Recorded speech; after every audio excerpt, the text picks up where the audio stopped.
പ്രളയത്തിൽ കുടുങ്ങിയ ഇന്ത്യക്കാരനെ സ്വദേശി കുടുംബം രക്ഷപ്പെടുത്തിയതിന്റെ ദൃശ്യങ്ങൾ യൂട്യൂബിൽ പ്രചാരം നേടുന്നു. കഴിഞ്ഞ ദിവസം റിയാദിലെ വാദി ഹനീഫയിലാണ് സ്വദേശി വൃദ്ധനും മക്കളും ചേർന്ന് ഇന്ത്യക്കാരനായ ട്രക്ക് ഡ്രൈവറെ സാഹസികമായി രക്ഷപ്പെടുത്തിയത്. ട്രക്ക് പൂർണ്ണമായും വെള്ളത്തിനടിയിലായിരുന്നു. റിയാദ് നഗരത്തിലെ വാദി ഹനീഫ താഴ്വരയിൽ പ്രളയത്തിലകപ്പെട്ട ഇന്ത്യക്കാരനെ രക്ഷപ്പെടുത്തുന്നതിന്റെ യൂട്യൂബ് ദൃശ്യങ്ങളാണ് സോഷ്യൽ മീഡിയയിൽ പ്രചാരം നേടുന്നത്. വാഹനവും ഡ്രൈവറും പ്രളയജലത്തിൽ അകപ്പെട്ടത് കണ്ട സ്വദേശി പൌരൻ മുഹമ്മദ് അൽ ഉസൈമാൻ മക്കളെയും കൂട്ടി രക്ഷാപ്രവർത്തനത്തിനിറങ്ങി. യാത്ര ചെയ്യാൻ സാധിക്കുമായിരുന്ന ഭാഗം വരെ വലിയ ക്രെയിൻ ഉപയോഗിച്ച് മക്കളെ വെള്ളത്തിലിറക്കിയ മുഹമ്മദ് ഉസൈമാൻ നീളമുള്ള കയർ ചക്രത്തിൽ കെട്ടിയാണ് ഡ്രൈവറുടെ വാഹനത്തിനടുത്തെത്തിച്ചത്. പിന്നീട് ഇതിൽ പിടിച്ച് അപകടത്തിൽപ്പെട്ടയാൾ രക്ഷപ്പെടുകയായിരുന്നു.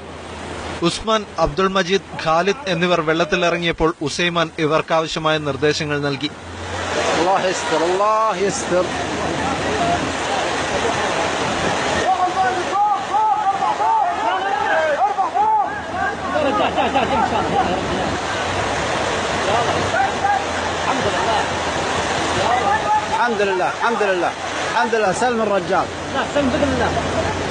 മരണത്തിനും ജീവിതത്തിനുമിടെ നിസ്സഹായനായി ഒറ്റപ്പെട്ട തന്നെ രക്ഷപ്പെടുത്താൻ നേതൃത്വം കൊടുത്തവരോട് നന്ദി അറിയിച്ചാണ് driver തിരിച്ചുപോയത്.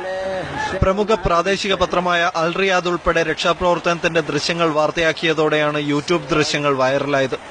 KCM Abdullah, media 1, Riyadh.